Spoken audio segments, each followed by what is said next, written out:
Hi there, everybody. My name is Jonah Rosenblum. I'm sports editor of the Daily Northwestern. I'm joined here tonight by football beat writers Josh Walfish and Colin Becht.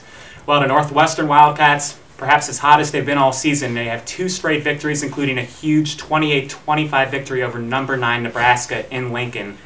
And let's start, it was obviously a fun trip, and we've got a little bit, don't worry, it's not one of the 4 questions. I know those are obviously sacred to both our listeners and to the Jewish people. So let's start with it's a warm-up question. It's a 5th question, if you will. We had Sarah Kuda tweet to us, and she wanted to ask how the trip went, because this is Northwestern's first trip to Lincoln since 1974. And so, Josh, let's start with you. Is Lincoln a great city or the greatest city? I'm going to say it's a good city. I thoroughly enjoyed my time in Lincoln. Being on the field for the end of that game, very electric atmosphere, especially as Nebraska was driving late in that game to try to not only tie it to get that touchdown, but also the onside kick. Obviously, deflated a little bit once Northwestern recovered the onside kick. But I just can't get over the police officer who just could not tell us where to park. That kind of upset me a little bit. He's very rude and uncooperative, but so let's move. Colin, what do you think about Memorial Stadium and perhaps the nightlife, the restaurants? Any thoughts on Lincoln?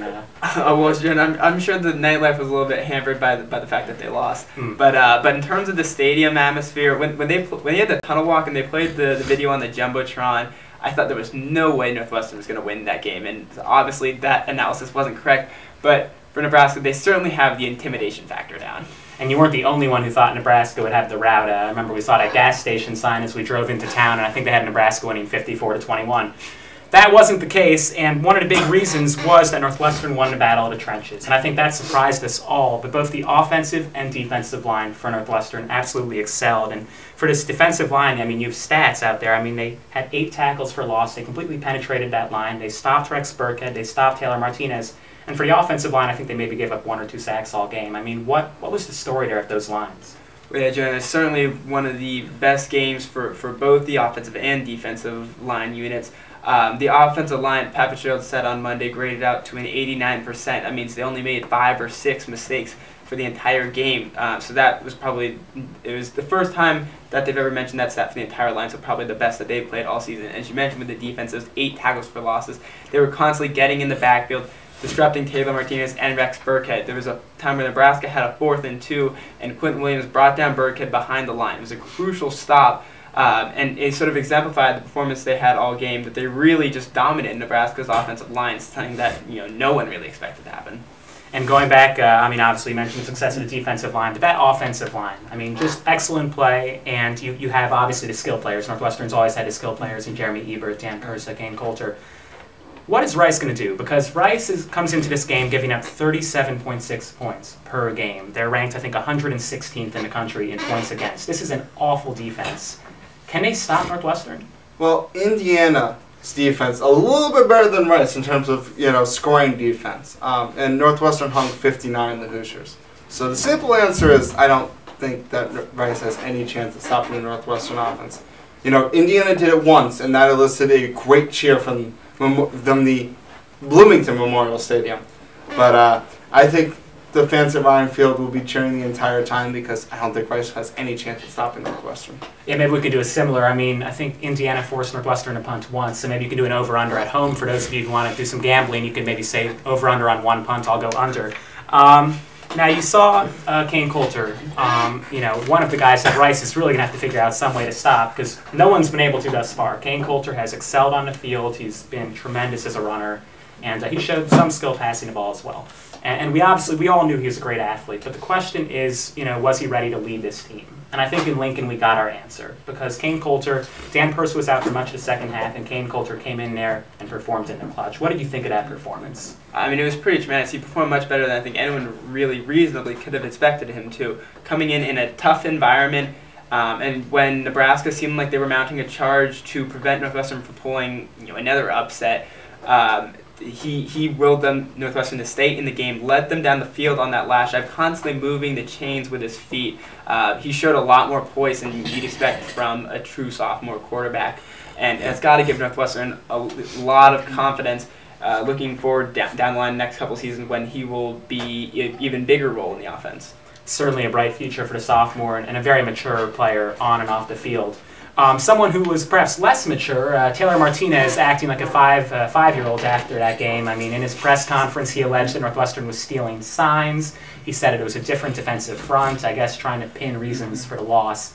Josh, what was your thought on both his allegations about sign stealing and also about the fact that Northwestern put up a different defensive front? I mean, was that why the defense was able to improve so much, or was it just better tackling? Well, I mean, the reason I feel as though Taylor Martinez saw a different front was that Northwestern actually executed on the defensive line, something really Taylor Martinez has not seen a whole lot of on tape. So, anytime you execute, it's going to look a little bit differently. But in terms of the sign stealing,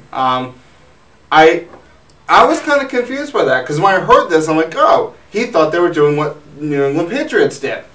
And then as I further investigated what Taylor Martinez said, he didn't say that. He said that Northwestern did legally what they could do, which is see the sign, kind of develop a pattern, and go with it. Pat Fitzgerald said on Tuesday, Taylor Martinez had at times kind of tipped the play without even knowing it. So, I don't know. I feel as though as great as a quarterback Taylor Martinez is, he's got to grow up a lot in the maturity department. Absolutely, and he looked particularly silly when one of his coaches came out and said, yeah, Northwestern stole signs, and that's what happens in college football. I mean, if you can figure out what the sign is, you run with it. So let's go here to predictions, obviously the most important part of the show. And not only do I want the score, but I also want what time. Obviously Northwestern students, people want to study, they want to party. It's like, how long do they actually have to stay at this football game? I mean, can they leave after one quarter? Can they leave after 20 minutes? Like, when is it safe to say, all right, Northwestern's up, we can head home? I would say at least stay till midway through the third quarter. At least see that Northwestern puts together a solid first half, jumps out to a big lead, and make sure that they come out in the second half with a similar energy and keep the foot on the gas pedal. I think Northwestern's going to win comfortably, so I think they will be able to lead after the third quarter. I'll say 49-17. The only reason they don't score more than Indiana is just Pat Fitzgerald gives in and is a little kind to Rice earlier in the game than he was versus Indiana. Absolutely. You can see a lot of subs getting action, perhaps a little Evan Watkins sighting on the field, so we'll see. Josh, what about you? Well, I'm going to start by saying if you're going to the game and you're rooting for Northwestern, I feel as long as they're winning, you should stay in your seats, because God knows what Northwestern's actually going to do with the lead. As we've seen this season, I don't think there's any lead big enough to be safe from this team. That being said, I think Northwestern, like Colin said, is going to win very comfortably. I got them at winning 63-28, and the only reason I have them giving up as many points is, like Colin said, Fitzgerald's going to be a little bit nicer to Rice, and I think Rice is going to try to want to put as many points up on a Big Ten team as possible, and you'll see the second team defense give up a couple of points, a couple of touchdowns like they did against Eastern Illinois. And absolutely, Rice can put up points. They certainly can. I mean, you got a guy in Tyler Smith who averaged 6.3 yards per carry. You have a quarterback that's thrown more touchdowns than interceptions. That's always a good sign. And that is exactly why I'm picking Northwestern. Of course, it's going to be an easy one. And honestly, guys, I'm saying you can just leave. Why don't you leave at halftime? Watch the band a little bit. The marching band, they always do a really nice job. Stay around for that. It's too bad you have to miss the whole put your hands up in the air thing. But wait, Jonah, if they leave at halftime, they're not going to get to see the Evan Watkins sighting. Well, that's true. That's an excellent point. But at the same time, so many compelling things. And I know Pretty Little Liars marathon on ABC Family. Some of you might want to get home for that. Have some hot chocolate at home. My pick is Northwestern 52, Rice 17. I mean, you can skedaddle right around halftime and follow our live blog. And speaking of which, our live blog, please join us, www.dailynorthwestern.com, where you can have our live blog. You can read our articles, all of our coverage from Ryan Field. Also follow us on Twitter @TheDailySports. We'll be giving you all the coverage.